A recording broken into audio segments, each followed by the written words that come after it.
काही मंडळींना आम्ही डिझेल देऊन या ठिकाणावरून घेऊन जात असतो. तसेच काही मंडळी आम्हाला ट्रॅक्टर आणि टँकर देत असतात. काही मंडळी या ठिकाणी फिल्टरची पाण्याची व्यवस्था करण्यासाठी गाडी या ठिकाणी देत असतात आणि हा सर्व खर्च आम्ही देणगीदार आणि आमच्या भिशीमधून करत असतो. आता आपण आज या ठिकाणाहून प्रस्थान करत आहात. आता इकडून प्रस्थान केल्याच्या नंतर ना पुढचा मार्ग कसा असेल दिंडीचा? या ठिकाणी आमची दिंडी ही दौंड आणि हवेली या 2 तालुक्याची मिळून दिंडी आहे. हवेलीमध्ये आमचं पेरणे फाटा या ठिकाणी दुपारी 2 वाजता प्रस्थान असतं. त्या ठिकाणचे मंडळी, त्या ठिकाणचे वारकरी दिंडीमध्ये सहभागी होतात आणि मग त्या ठिकाणावरून आम्ही देहूकडे आमचं प्रस्थान होतं.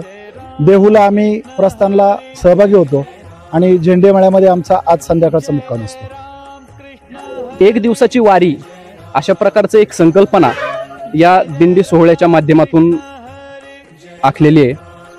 ती काही वर्षापासून चालू देखील केलेली आहे.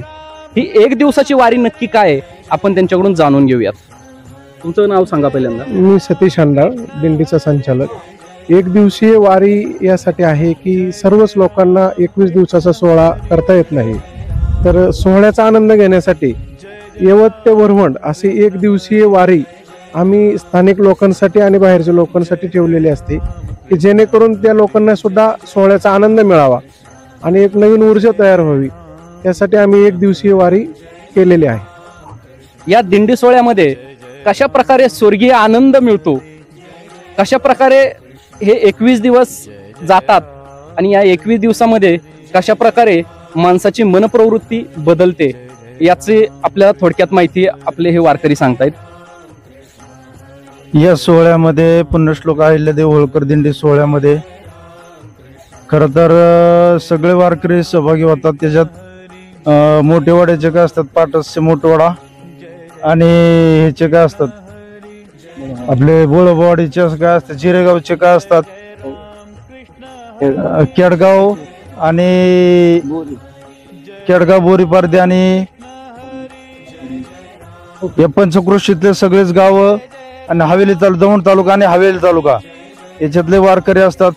आम्ही जाताना आणि येताना असं मस्तपैकी आनंद घेत असतो की त्याच्यात मस्तपैकी नाचत गात आम्ही आनंदात ही वारी पूर्ण करत असतो.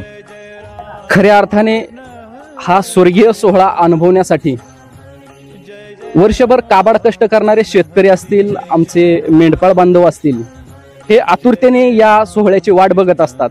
आणि आज खऱ्या अर्थाने हा स्वर्गीय अनुभव अनुभवण्यासाठी आज हे केडगाव या ठिकाणाहून प्रस्थान करत आहेत. मी गणेश दिवेकर, रामराम महाराष्ट्र न्यूज, दौंड. अशाच नवनवीन बातम्या पाहण्यासाठी आमच्या YouTube चॅनलला सबस्क्राईब करा. फेसबुक आणि Instagram पेजला फॉलो करा.